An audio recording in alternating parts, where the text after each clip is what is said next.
beaucoup de mutations génétiques passeraient inaperçues si elles se manifestaient dans une population importante soumise à un flux génétique conséquent. Il n'en est pas de même si un petit nombre d'individus se trouvent isolés de la population et soumis à une forte consanguinité.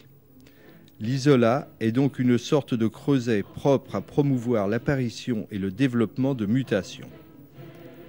Plusieurs phénomènes peuvent aboutir à la création d'un isolat génétique.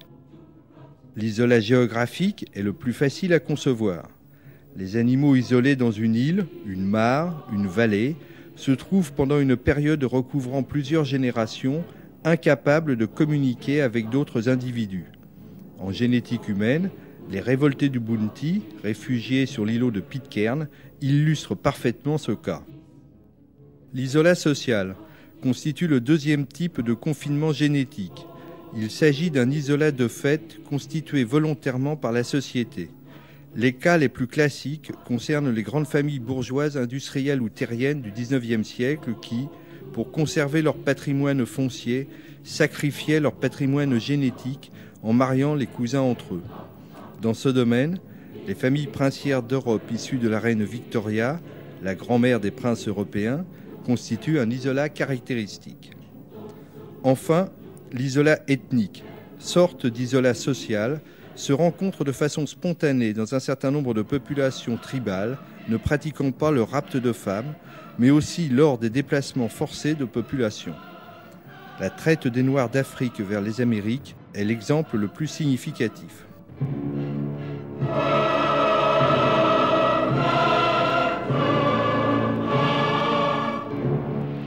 Flechter Christian, aide-maître du vaisseau le Bounty, provoqua en avril 1789 une mutinerie contre le capitaine William Blythe, accusé de torture morale vis-à-vis de l'équipage et d'incapacité. Tandis que Blythe était débarqué dans une chaloupe au large des îles Tonga, le Bounty faisait voile vers Tahiti, où les mutins embarquèrent 6 hommes et 12 femmes. Après avoir croisé pendant plusieurs mois dans le Pacifique Sud, Flechter fit aborder le bateau sur un îlot désert et inhospitalier, Pitcairn, découvert 20 ans plus tôt. L'isolat de Pitcairn débuta donc le 23 janvier 1790, après que les mutins aient brûlé le Bounty pour ne pas être retrouvés. Ils risquaient tous la pendaison. La population actuelle descend donc de 9 marins anglais. Les 6 insulaires utilisés comme esclaves ne firent pas souche et de 12 femmes polynésiennes. Cette population réussit à se maintenir et même à prospérer puisqu'en 1831, une partie de la population fut déplacée à Tahiti du fait de son accroissement et de son inadéquation avec les ressources de l'île. En si peu de temps, sur si peu de sujets, le risque de voir se manifester une mutation significative était naturellement faible. Par contre, celui de voir se développer une mutation préexistante chez l'un ou l'autre des premiers géniteurs était beaucoup plus considérable.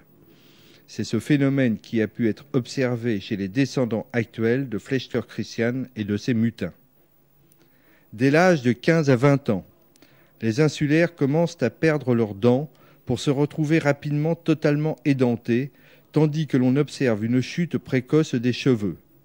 Cette tare génétique mineure n'a de toute évidence pas été suffisante pour limiter le développement de la colonie. Cet exemple montre clairement la manière dont peut s'exprimer une mutation dans un isolat dès lors qu'elle se trouve transmise à la totalité de la population. Dans le cas de Pitcairn, et compte tenu du nombre très restreint des fondateurs, 5 générations ont été suffisantes.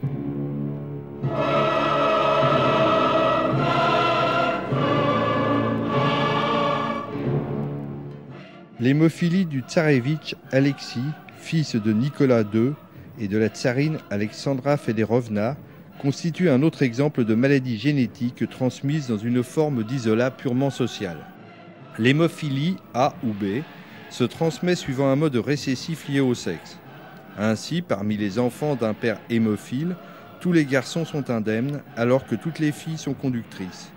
Quand une mère conductrice a des enfants, une fille sur 2 est conductrice et l'autre indemne. Un garçon sur 2 est atteint et l'autre indemne. La reine Victoria, qui reçut le titre de grand-mère des familles princières de l'Europe. Elle eut 9 enfants, dont 3 garçons et 6 filles, transmit à ses descendants cette mutation entrée dans la famille par, dit-on, un sujet qui n'aurait pas a priori fait partie de l'isolat social.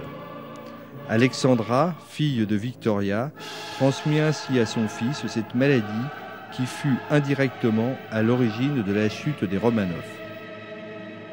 En effet, devant l'incapacité des médecins de l'époque à empêcher les hémorragies du tsarévitch, le couple impérial mit toute sa confiance dans un moine thaumaturge, Raspoutine, qui, par l'importance néfaste qu'il prit au palais, fut, dit-on, une des causes de la révolution de 1917.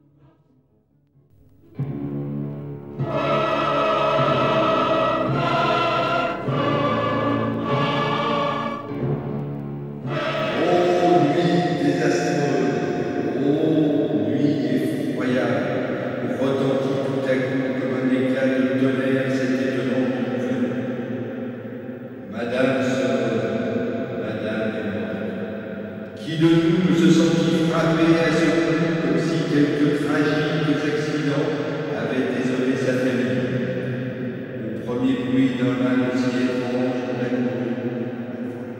la famille royale d'Angleterre fut l'objet 3 siècles durant d'une porphyrie héréditaire.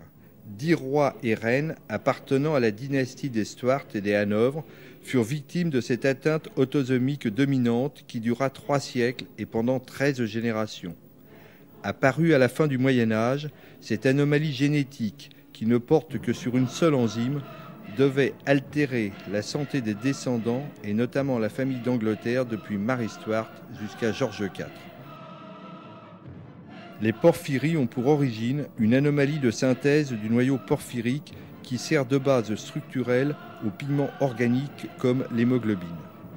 La transmission de la porphyrie héréditaire se fait de façon autosomique dominante. Les porphyries se manifestent par la couleur foncée des urines, par des douleurs abdominales, des vomissements, de violentes douleurs lombaires et des crises de folie qui firent plusieurs fois vaciller le trône anglais. C'est la mort de Madame Henriette Stuart, fille du roi Charles Ier, qui donna à Bossuet, évêque de Meaux, l'occasion de cette célèbre oraison.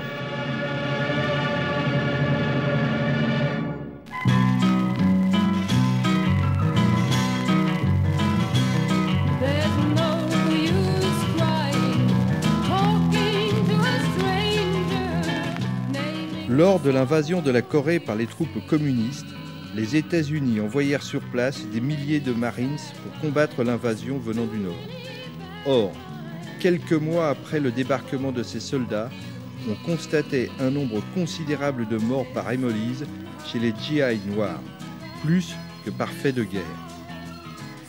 Les médecins qui se penchèrent sur ces cas découvrirent que ces sujets étaient porteurs d'une mutation génétique codant pour une enzyme, la glucose 6-phosphodéshydrogénase, appelée G6PD. Enzyme irréversible, chargée de synthétiser dans les globules rouges des substances réduites protectrices. Les érythrocytes normaux sont parfaitement protégés contre les xénobiotiques oxydants. Quand un érythrocyte est exposé à un mécanisme oxydatif, le taux de NADPH2 métabolisé par la voie des pentoses augmente. Grâce à cette production accrue de NADPH2, le glutathion réduit peut être régénéré et jouer son rôle protecteur vis-à-vis des groupes sulfhydryles de l'hémoglobine. Le gène de la G6PD est localisé sur le chromosome X. Les sujets mâles atteints héritent du gène anormal de leur mère, habituellement porteuse hétérozygote. Cette anomalie, très répandue dans le monde sous différentes formes, plus de 250 types recensés, est retrouvée à un taux élevé chez les Noirs originaires de l'Afrique centrale, 20%, et de l'Afrique de l'Ouest, région exploitée par les négriers depuis le XVIIe siècle. En 1790, les Noirs américains issus de la traite destinée aux plantations du Sud représentaient 20% de la population totale. Ces Africains, provenant principalement des régions occidentales de l'Afrique équatoriale et tropicale, furent déportés par centaines de milliers pour servir comme esclaves avant de retrouver un semblant de liberté après la victoire du Nord sur le Sud, mettant fin à la guerre de sécession. Cette liberté légale ne signifia pas pour autant la fin de l'isolat génétique de la population noire. Les métissages restèrent des cas isolés et toujours en marge du noyau central à l'origine de la culture afro. Des ghettos urbains remplacèrent bientôt les barrières qui séparaient virtuellement cette population des sujets de race blanche. Si le flux génétique pouvait s'exprimer avec beaucoup de facilité du fait de la taille de la population concernée, cette dernière ne restait pas moins confinée dans cet isolat formé par la couleur de la peau. Ce phénomène aboutit au maintien de la mutation à un taux encore relativement élevé, 15% des Noirs américains de sexe masculin. La pression oxydative en Afrique, aux États-Unis ou même en Corée ne constitue pas un facteur susceptible de provoquer des épisodes de décompensation chez les porteurs de la mutation. Mais la Corée étant une zone d'infection palustre, les services de santé des armées américaines distribuèrent à chaque GI des comprimés de chloroquine ou nivaquine, molécules présentant un très fort pouvoir oxydant préjudiciable aux structures biologiques. Contrairement aux sujets sains qui disposent pour lutter contre ce processus de toute une gamme d'enzymes, superoxyde dismutase, catalase, glutathion, réductase, le sujet déficitaire ne peut lutter efficacement contre cet excès de substances oxydantes et présente alors une hémolyse. L'isolat relatif de la population noire aux États-Unis a maintenu hors de la zone initialement concernée une mutation phénotypiquement neutre révélée par l'administration d'une substance médicamenteuse.